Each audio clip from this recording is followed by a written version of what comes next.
the initial sort of pitch isn't necessarily thinking about MEV.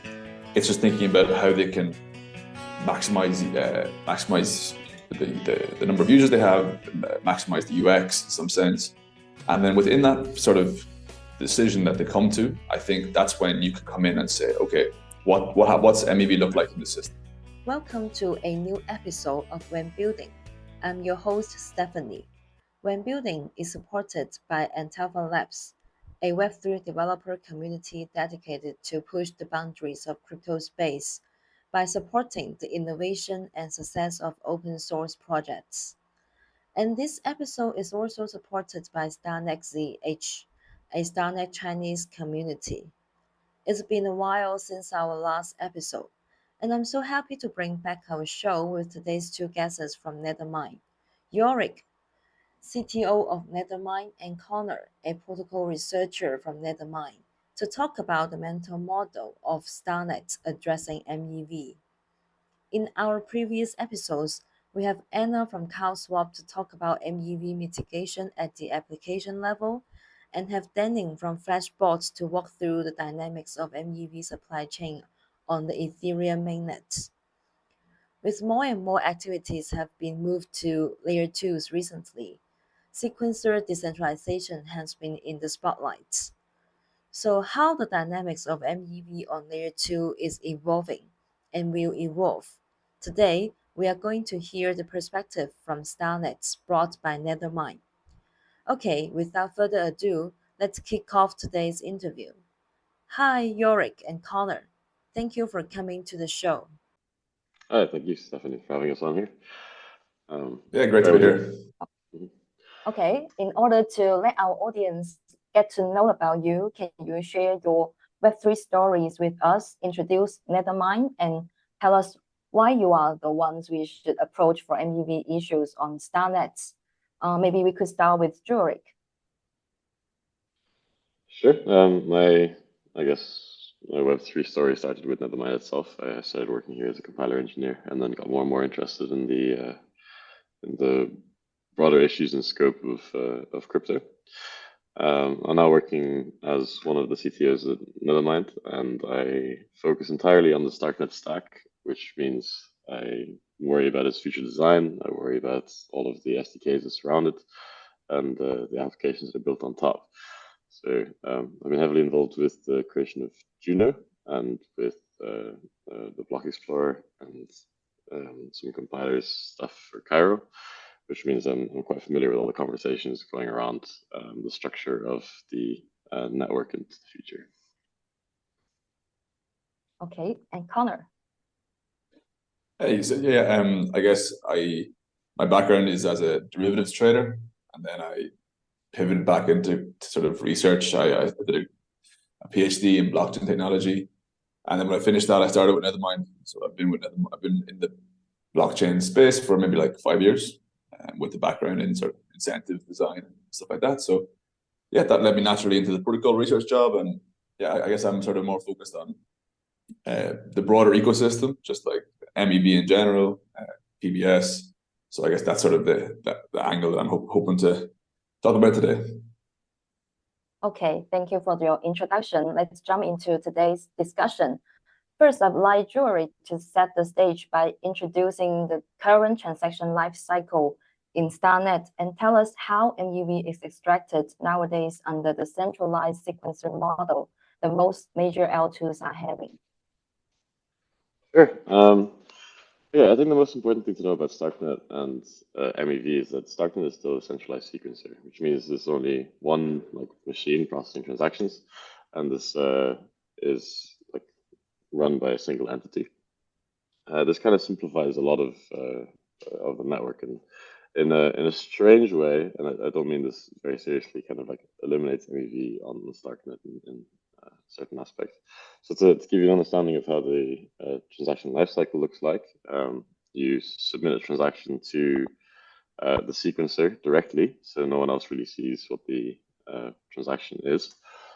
Then the sequencer marks the transaction as received. Starknet only has account abstraction, so it doesn't have any EOAs.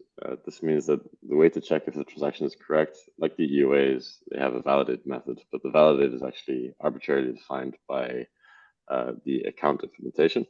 So this validate is like a very short piece of code which is specified by the account. It can be like it's limited in the amount of resources that it can consume to avoid DDoS vectors on the sequencer.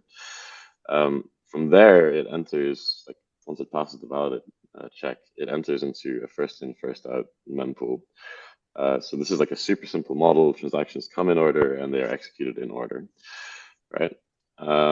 Once they are scheduled for execution and they are just to be executed, they reap, like they have the validate method called again, because since the validate is arbitrary logic, it may no longer be valid at the time of execution as it was checked at the prior to entering the first in first out queue.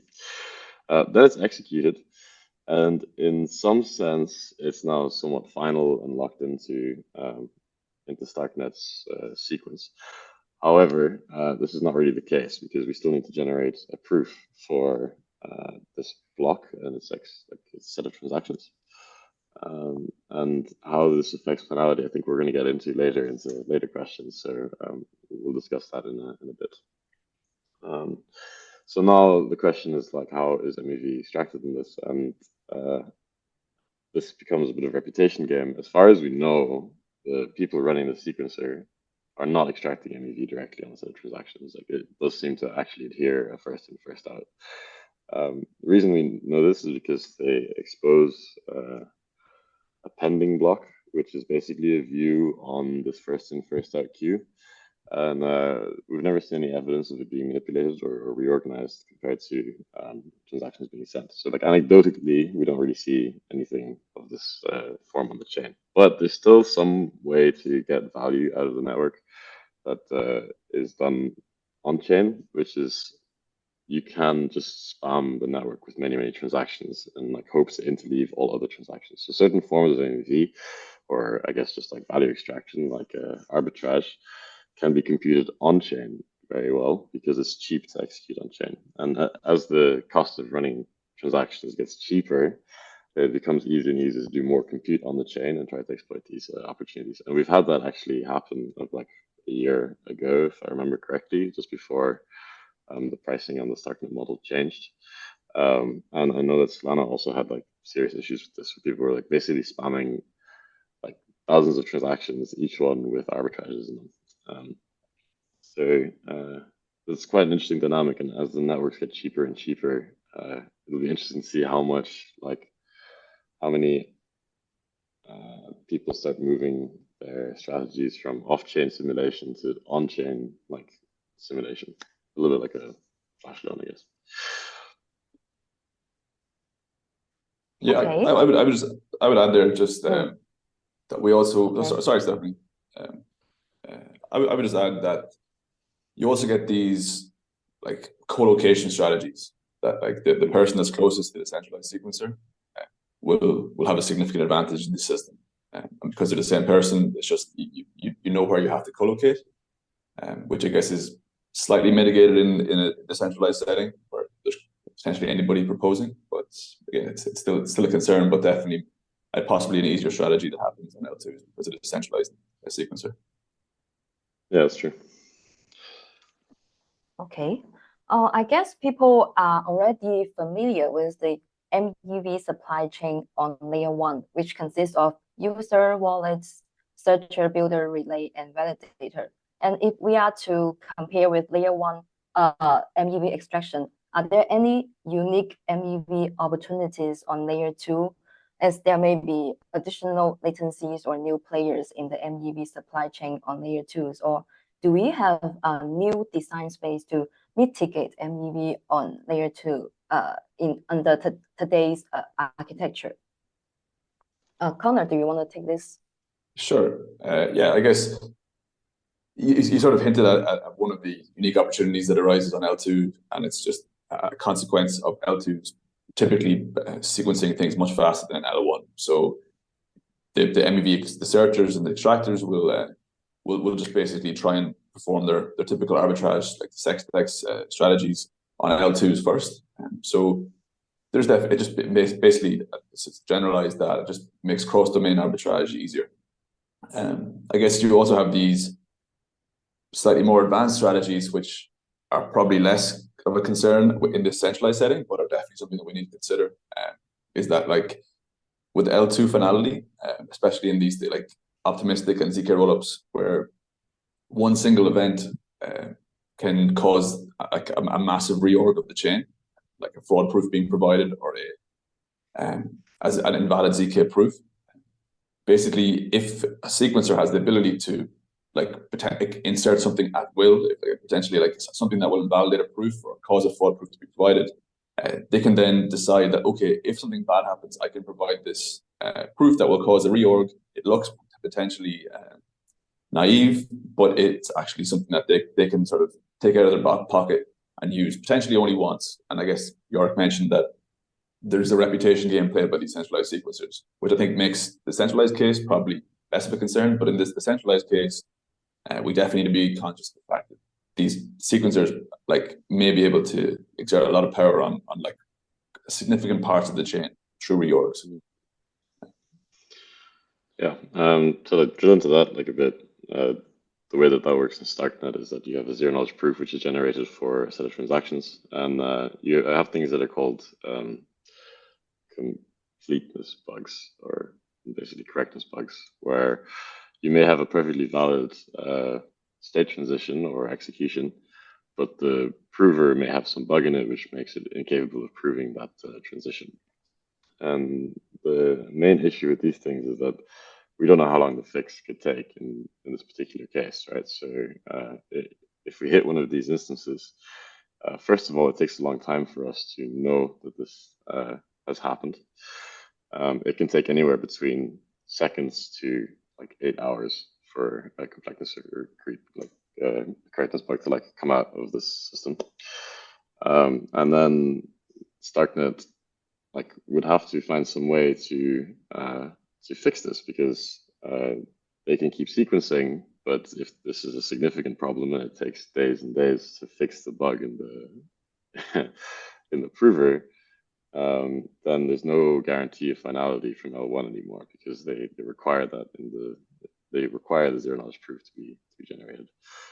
So like it's very likely that the best fix that they'll have to something like this is to take the offending transaction out, and this can cause a reorg of like quite significant debt to occur, right? So like this is just a symptom of like this network being young and zk technology being quite young, that we don't have like very thorough verification that this is correct. There are formal verification they're trying to apply FE like across the board here to prevent this, because all of the zk-rollups are very aware of this issue. And so, sorry, actually, I forgot. Oh, sorry, Stephanie. Yeah, I guess. Sorry, keep going. I keep forgetting. So, like, I actually did in this case, I forgot a bit of a plug that, like, recently, Nethermind have been working on. So we're going back to maybe the example that I was talking about and related to Jorik's is Nethermind have been working on an L2 finality project, which actually tries to measure the risk that exists at any given point in time on an L2 because of the, I guess, like between like time 0 and 12 seconds when an L1 block theory block is created, you're basically in a centralized sequencer case, you're only really trusting the promises that are provided by the centralized sequencer until the data is published to the L1. Again, that's another sort of step up potentially in the trust that you gain. And then finally, when the zk proof or the fraud proof window is passed, that's sort of seen as potentially the most secure your L1, L2 transaction can be. And Nethermind have actually spent some time with L2B looking at this. And hopefully we'll have the results published on ETH Research or something like that soon. Okay. Oh, that's very informative. And it seems on one hand, centralized sequencer makes MEV extraction harder on the L2. And on the other hand, it imposes huge risk to users and the network if it were to act maliciously, right? And with the rollup-centric roadmap of Ethereum proceeding, Everyone is expecting a paradigm shift to sequencer decentralization. And actually, the exploration of sequencer decentralization has been going on for a few years, and different layer 2 have come up with their own solutions. So I'm very curious how the MEV landscape will evolve with sequencer decentralized. And before we get into that, Conor, can you give an overview of the various solutions of sequencer decentralization we have today? Yeah, I guess the important thing to note is that a lot of these things still exist in the sandbox, right? They're still under research. They're still undergoing research.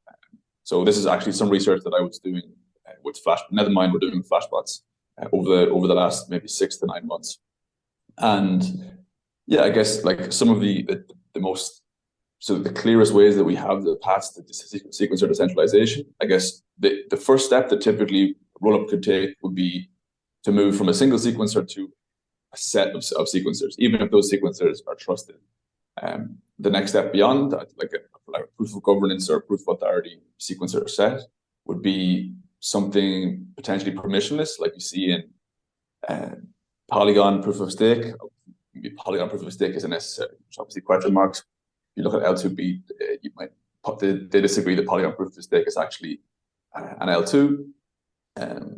Because I think they consider it a Validium, but I'm not 100% sure on the terminology there. But again, having your own dedicated permissionless set of sequencers is like a potentially more decentralized way of a centralized sequencer set.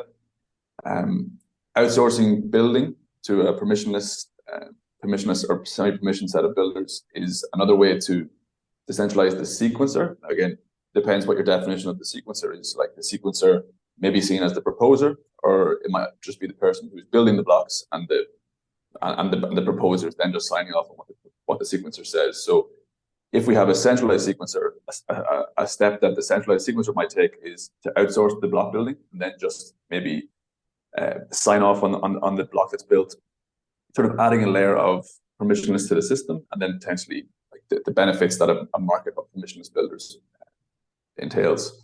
Now, I guess a recent development, it depends how recent, in crypto a year isn't very recent, but in the last year, people have been looking at base rollups.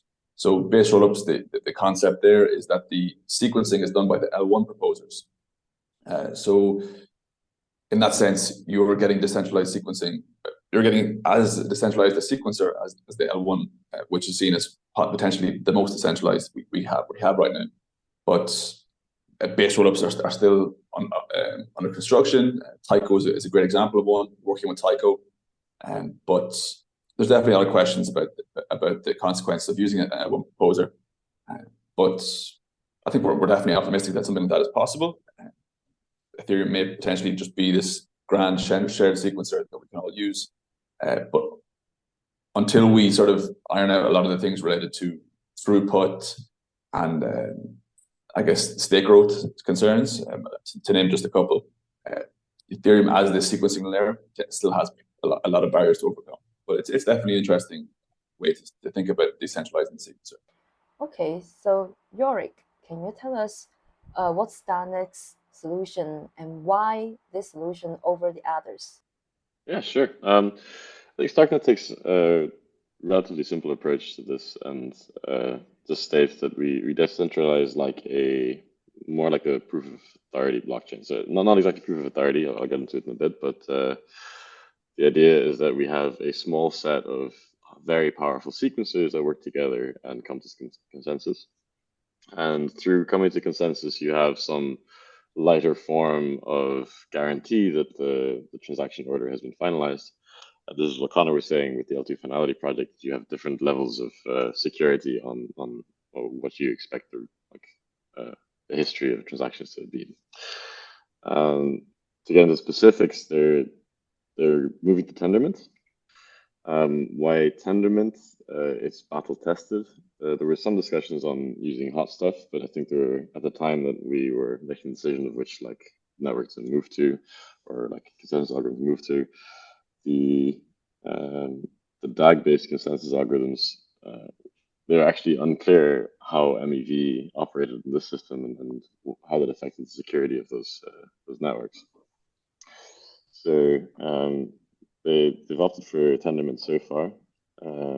We are now like in real time over the last few weeks been going through discussions about where do the different powers lie, like which role does L1 contract have in the system, like how are you tracking the validator set, how do you track the leaving, like the set of validators leaving, and other questions like how big should this network be. The idea is to keep it as small as possible, as small as comfortable as you can be comfortable with, because you want to make sure that these systems have a lot more resources than others in order to be able to do higher throughputs in transactions and sequencing.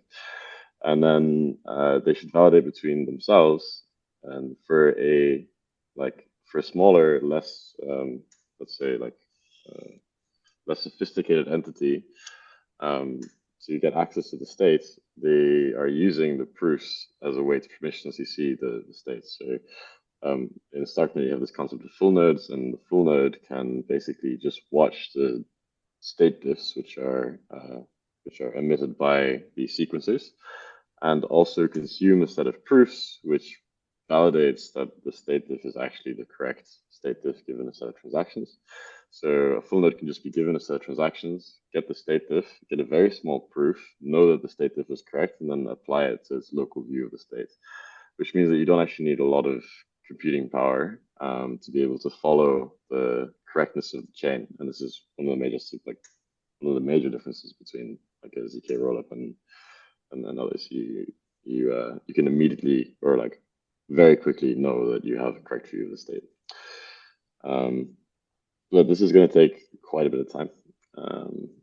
And I think there are currently no real discussions on like using based or using the sequencing through a shared sequencer. This is all kind of considerations that have been kicked down the line, and I think decentralizing is the first thing that needs to be kicked off. Just out of curiosity, how many sequencers does Starknet expect to have to reach the level of this decentralization? Do we have a number? No, actually, we don't have a number. I don't think anyone has a very good number for this. It's a good question. Like the way that I think about it, and this is me personally, and I could be completely off on this, is like you already have correctness from the zk proof. So the only three properties that you're trying to preserve are liveness. And then the question is like, what is normal for liveness? I think like if you go to data centers on the scale of Google and stuff, like I think it ranges between 8 and 30 different instances running, right? And that still goes down. You've got censorship resistance, and it's unclear to me how big the network needs to be to make sure that there's always one person who doesn't care about anyone else's alignments, right? Like this is one of the questions that you have to answer. Yeah, well, so with these two properties, I always think like, let's pretend that you have one sequencer maybe in like every country or at least every jurisdictional region. So then you're kind of like safe on the jurisdictional influences. And then maybe you have like a few extra, and you can be quite opinionated about how you do this, because you just need to have 100, or like you need to have a certain number of actors who you know won't really collude. So you can maybe have some sort of like proof of governance structure where you say, okay, well, we need to have at least one node that runs on AWS and one node that's in Google Cloud and one node that's in a local area of like this particular region, and like kind of try to deterministically like set these nodes around the world, but like have it still controlled by like the governance process, like a fully decentralized governance process. That's one way of looking at it. I'm not sure. Anyway, so my guess is around 100, somewhere at 200, 300, not bigger. You don't really want to go much bigger with Tendermint because of the message complexity. So. Okay. So will decentralizing Starnet open up the chain to MEV? Because from my understanding, MEV is more like a side effect of sequencer decentralization, as it will make MEV a bigger problem. So I wonder, is this being considered in the design, or are there any foreseeable MEV extraction space in Starnet's solution? Also, are there any trade-offs made in the design details between MEV and other desirable properties? Yeah, so I think the network is looking at different. So the main concern of people designing Starknet has not been MEV so far. I'm going to make that pretty clear. It's definitely been talked about and considered, and there have been a few approaches that have been discussed. So one of the, I think, the more naive ones earlier in the discussion of the network was like, let's make Starknet go so quickly that like it's almost impossible to extract MEV. It's a tempting solution, but it's unrealistic, I think, because it would require the network to operate at full capacity at all times.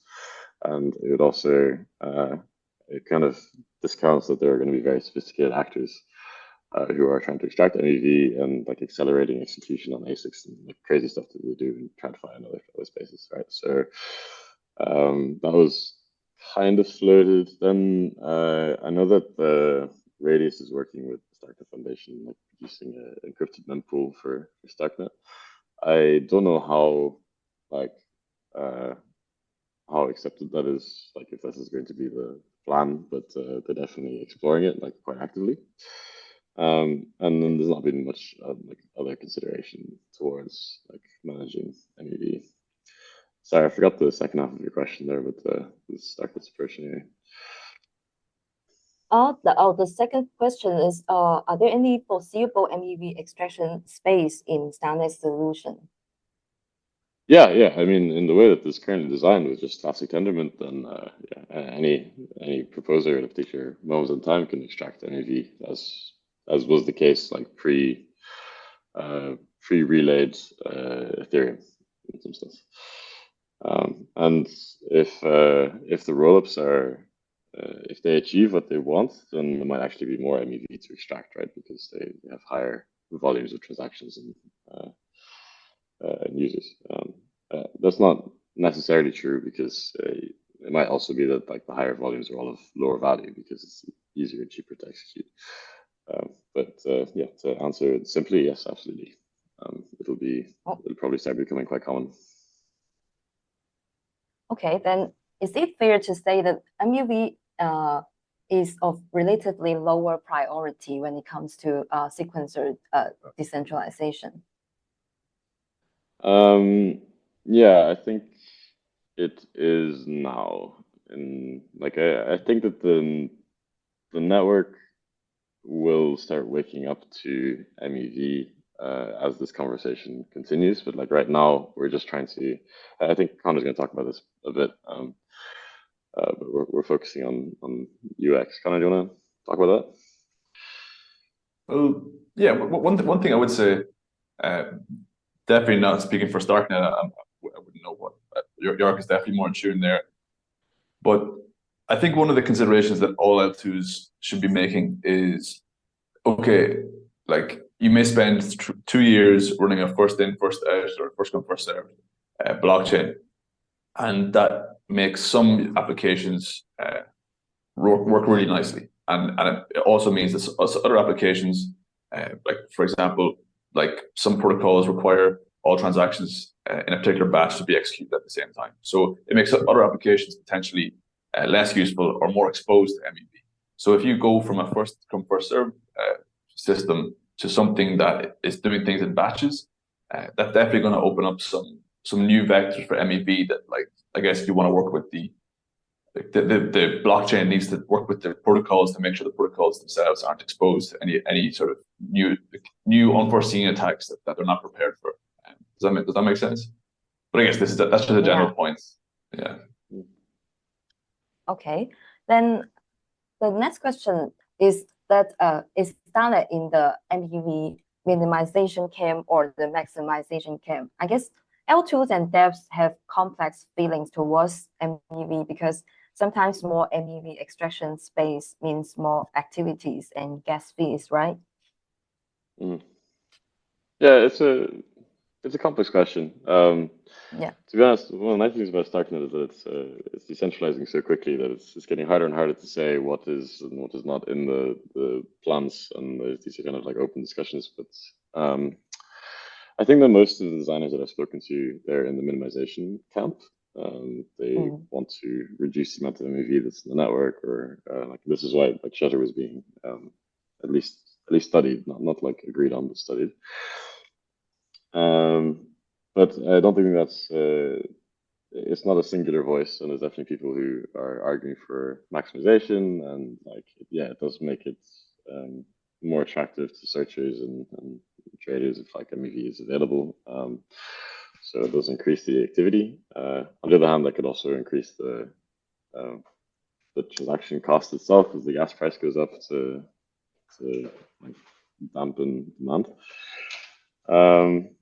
I think what we can probably say more on is that like as part of the design teams in Starknet, like Nethermind is more in the managed externalities camp. So like accept that MEV is going to crop up somewhere, like either it becomes a timing game on like the decryption keys of the mempool, or it becomes like a physical time game, or you have it completely open and transparent on like how MEV is extracted and work with it. So I think that's where we stand in that. Yeah. I think that's yeah. Sorry, Stephanie. Yeah, I guess maybe I would just like I'm definitely more exposed to like the sort of generalized protocol research. I'm more exposed to like how we approach MEV across maybe more like a generalized sense and another mind, and definitely working specifically with flashbots, it definitely also opens my eyes to sort of how we think about MEV. And I guess it's I think all of these L2s are I think at least for now are trying to sort of build themselves up around particular use cases, particular pieces of technology, and all of these like specific, I guess, user basis technology use cases. They all generate their own type of MEV, right? So the initial sort of pitch isn't necessarily thinking about MEV. It's just thinking about how they can maximize the number of users they have, maximize the UX in some sense, and then within that sort of decision that they come to, I think that's when you can come in and say, okay, what's MEV look like in the system? Because on the rollup, sort of adapt to that MEV that's happening, and then I guess try to minimize the negative externalities that MEV brings. So not all MEV is bad. Some MEV is necessary to background transactions to sort of, I guess people would say, update the price on a DEX. But a lot of MEV is bad. So you definitely want to minimize the bad stuff and sort of optimize for the good stuff, if that makes sense. I guess, like, to be honest, MEV probably is bad for a protocol. Like if it's not going into the hands of the users or the application developers, or I guess you don't really want to put money in the developers' hands, but let's say the users and the LPs in a decentralized exchange, then you probably want to start charging the searchers or the builders or the proposers who are extracting this to put that value back in the system. So there's protocols that are doing this sort of stuff on L1, and I imagine that will trickle down to the L2 as well. Yeah, that makes a lot of sense. And I certainly agree that things are in fact much more complicated than the dichotomy of minimization or maximization. And then I guess I have this last question for Starknet's sequencer decentralization solution. Correct me if I'm wrong. If I look at the Starknet solution with the lens of PBS, the role of block proposing and building in Starknet is bundled together as sequencer, right? Hasu once claimed that such a design would recreate the dynamics of pre-PBS days on Ethereum layer 1, leading to things like PGA and rampant run running. And that's why Flashbots come up with the suave solution. So I want to get your idea on this one. Do you agree with him? Or can we foresee the future with Starknet's design? Or is PBS on layer 2 necessary? Conor, do you want to go first? Well, I guess personally, it's probably not a great business decision to disagree with Hasu. But I think there's that Hasu works with Flashbots and definitely worked closely with him a few times. But yeah, I guess the PBS and the PBS and L2s is a really interesting and tricky topic to consider. So yeah, I guess specifically related to MEV, I think that point is very true. And I guess, yeah, like at some point you want to be outsourcing the building role so that you're allowing users to exert their preferences for different types of building, for builders to, I guess, maximize the welfare of a block. It could be seen as MEV. Sometimes it's not, but like you also get nice things like revert protection that you don't necessarily get with the, let's say, a sequence. I guess maybe to generalize that statement, when it comes to like block building, having a single sequencer with a single rule or a single set of rules often neglects certain users who want other types of rules. So we see on L1 where some builders are censoring and some builders aren't censoring. Having, at least in that sort of binary sense, having builders that do both things, you basically allow a wider set of users to get access to the rollup. And I think that's sort of extrapolate that to like just, I guess, generalized sequencing preferences. I think it's good to have competition for sequencing, and then you only get that through something like PBS. Now, PBS the meme and PBS the protocol are potentially different things. So in terms of PBS, like the protocol, why do we need PBS on L1? Well, I guess one of the main reasons is that we have the requirement or the desire to have low value validators and sort of these like high resource professional builders or proposers. So this has been actually framed very nicely in a recent blog post by Barnaby from Ethereum Foundation called Rainbow Staking, where it sort of makes this distinction between big node and small node. And on L1, that makes sense, where we're trying to decentralize the validator set, keep everything sort of like allow anybody to validate, but like only potentially a sophisticated set of entities, small sophisticated set to propose.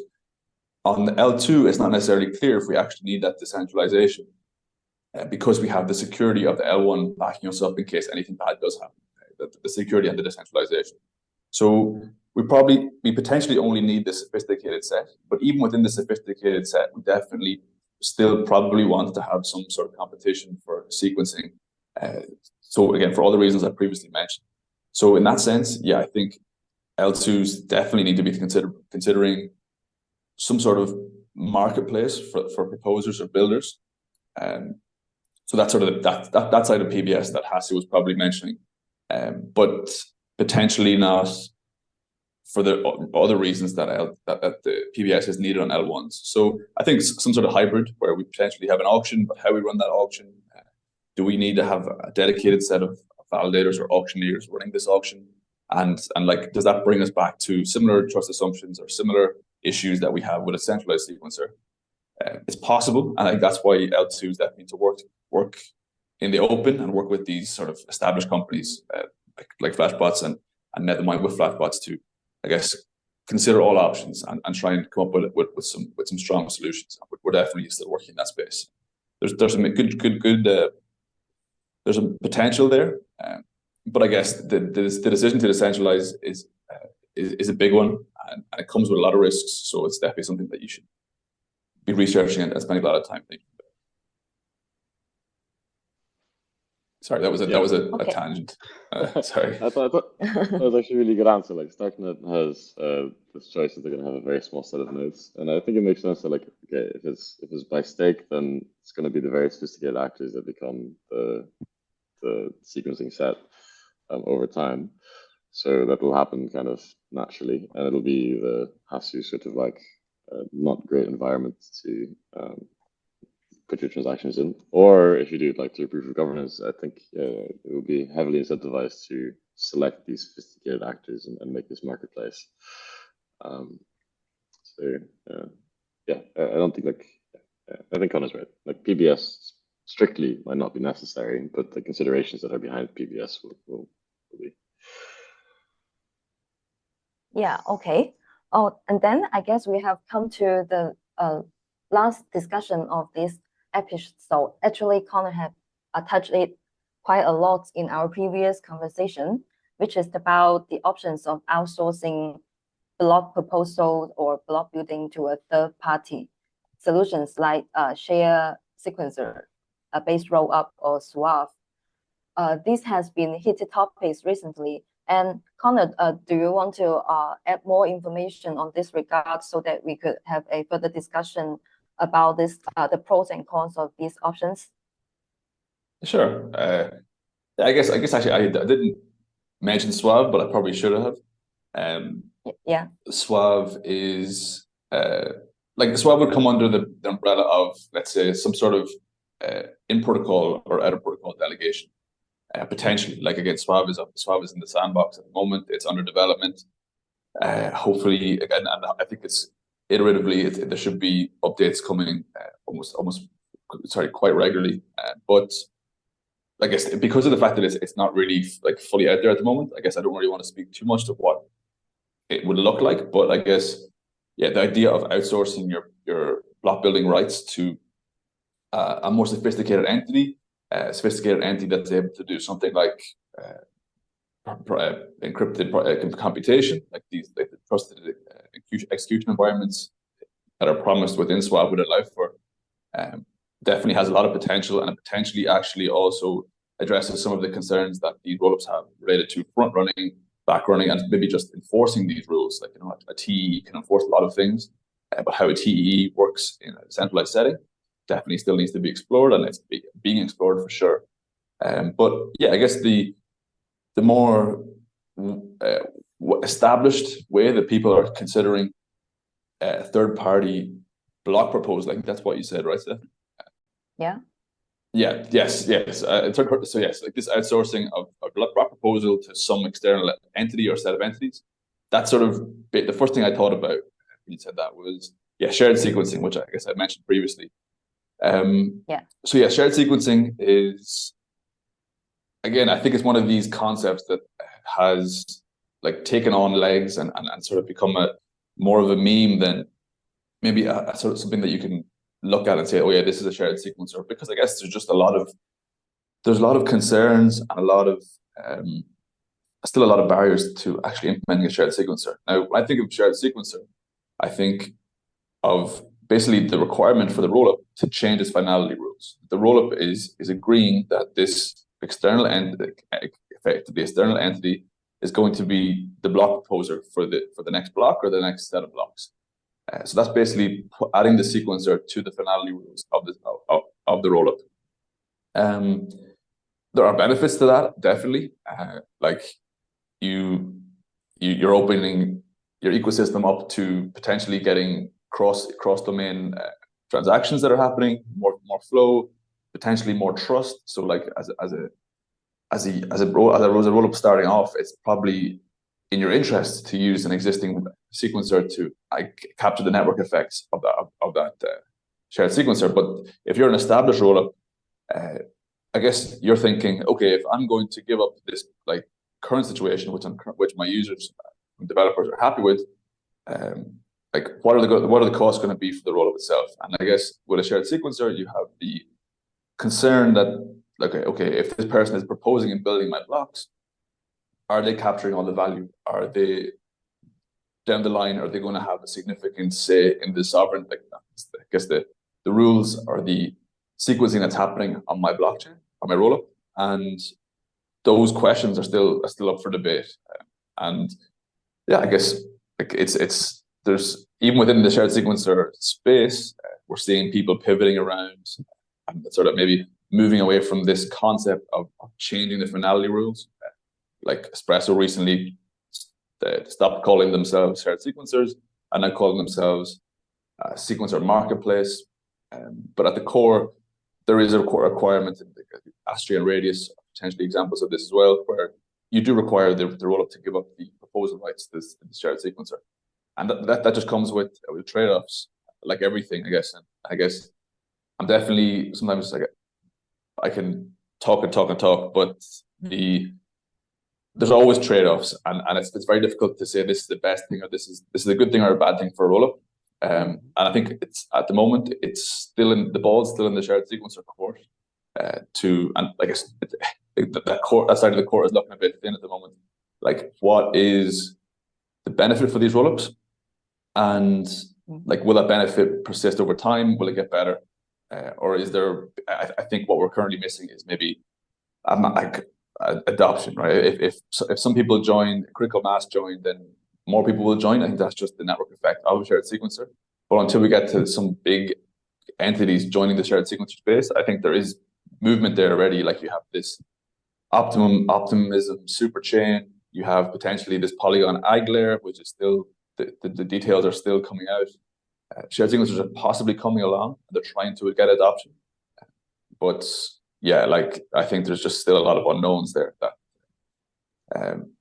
I guess the question probably will, like, wrap up the original question, but I guess the considerations there are still significant, and for now at least there is no real outsourcing of to third parties, especially not to the shared sequencers. But like the third parties are coming to the table now, so it's definitely going to be an interesting space to watch, and Nethermind are definitely going to be involved in the research and in the discussion. Yeah, very true. And in the like concrete case of Starknet, I think like everybody who's working on designs and thinking about it like has this stuff in the back of their heads, but there's definitely no like concrete discussion about what Starknet's going to do in this case. So I think everyone is just waiting to see the field unfold, and in the meantime, they're just sort of like reserving sequencing rights for Starknet itself. So yeah, like there's no real answer here other than just like because the decentralization process of Starknet is only actually really kicking into gear now. Like, there's been some discussions over the last few months, almost a year, about like what it might look like, but the actual like concrete, here are some specs, this is the trade-offs that we're trying to have answers for and solutions to, is only starting like over the last like 2 weeks, and is going to progress over the next 6 months to a year. So like these questions have not yet been addressed yet. So like, actually, Stephanie, book us in for another call in like 6 months' time, and we can discuss it further. Okay, so is it fair to say that it is not an absolute no to these third-party options, right? Yeah, I think it's fair to say that it's not an absolute no. As in, like, I don't think you could be able to find one person and pin them down on an answer there. Like right now, like we've only just gotten to the point where we've figured out what the consensus model is going to look like. So I think sequencing is the next big thing to. Okay, then I'm curious. What would be the major priority in the sequencer decentralization solution currently? Currently, it's just to move away from the risks of centralization. I mean, I think all of the rollups in some form have gone down at different times, just by like expressing basic liveness faults, right? And this should not be tolerated for very long. Like we're finally getting to a state of maturity on the zk front. So ticking these things off is like the most important, and like getting the other basic like security properties is the most important. So like to discuss MEV and to discuss like the nuances of like third-party sequencing is super important, and like I kind of understand that this field is becoming more and more complex and more sophisticated. On the other hand, like rollup users are suffering a little bit because they like some of the basics aren't there, and so that is the priority, is to make sure that those things are in place. And I think it's totally justified in the zk rollup space, in that like their design space is so different to anything that's ever been seen before, that like it was, one, not obvious, and two, required a ton of resources just to get the zk part working. So I think both, well, all of the zk rollups will slowly start waking up to the world of of MEV and sequencing and like these trade-offs. But right now, this is not their number one fight, I think. Yeah, like, Okay. Sorry, I guess I would keep going. Yeah, sorry, Stephanie. I keep cutting across you. I guess it's the latency. I guess we're on different sides of the globe, I think. But it's like to be honest, I come from an academic background, and I think that whenever we start off with any or whenever we start off with any like protocol design, we always start off with the ideal functionality, and the ideal functionality of like a sequencer. Almost all of the ideal functionalities that we could possibly want from a sequencer are captured in the centralized sequencer environment. So I think like in my mind, what I would really love to see is like a line of research or like pushback that says, okay, well, actually, we inherit so many decentralized properties. The properties that we require from decentralization are inherited from the L1. Potentially censorship resistance, safety, liveness, some form of liveness. So can we actually as in how decentralized do we actually need the sequencer to be? I think memetically it obviously makes a lot of sense. There's definitely as we mentioned, like PBS, the ability to outsource block building is definitely important, but it's definitely less important than it is on an L1. I think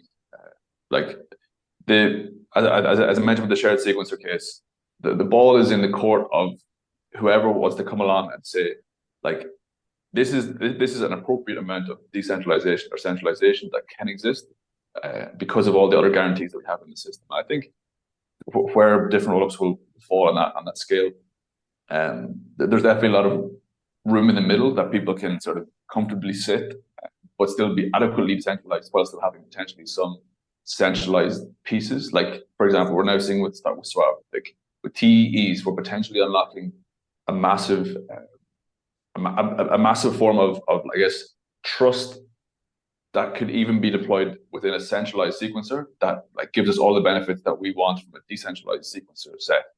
But again, these are early forms of development. So again, the ball is in the court of all of these developers that show us that these things work. And that's definitely something that I think we will see some really interesting designs over the next couple of months and years.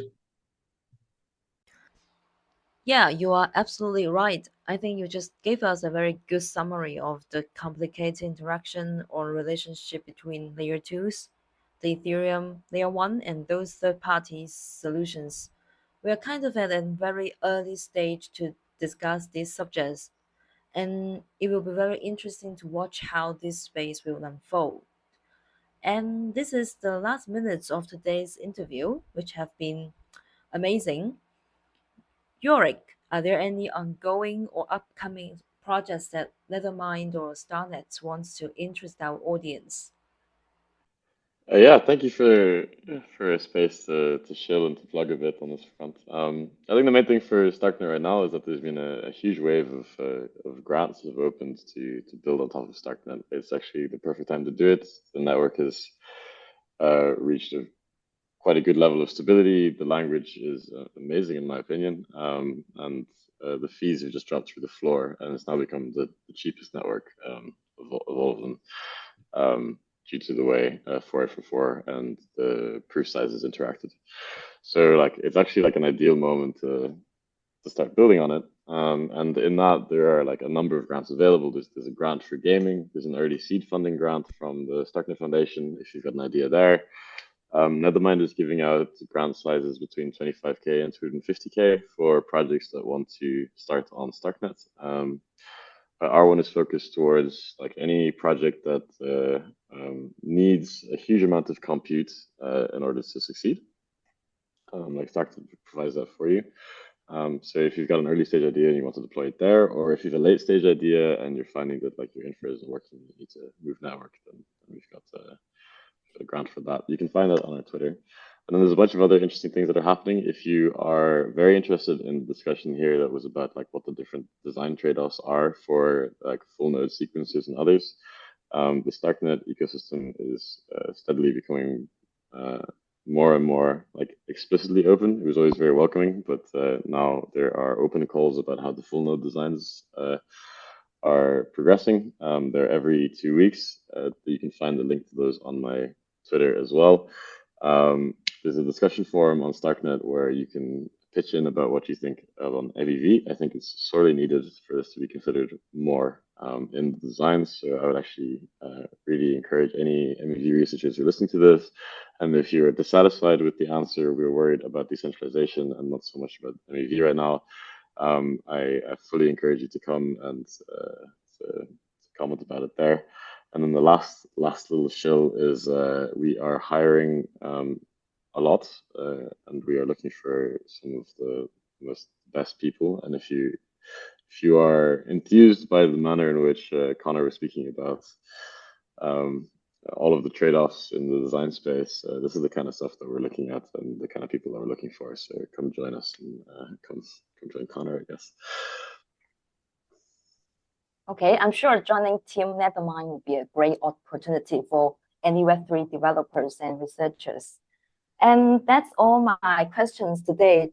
Jorik and Conor, thank you so much for joining us today. I think it is a very educational episode that brings grounded knowledge about MEV on L2s. And I really appreciate you guys sharing the thinking process about evaluating different elements or factors.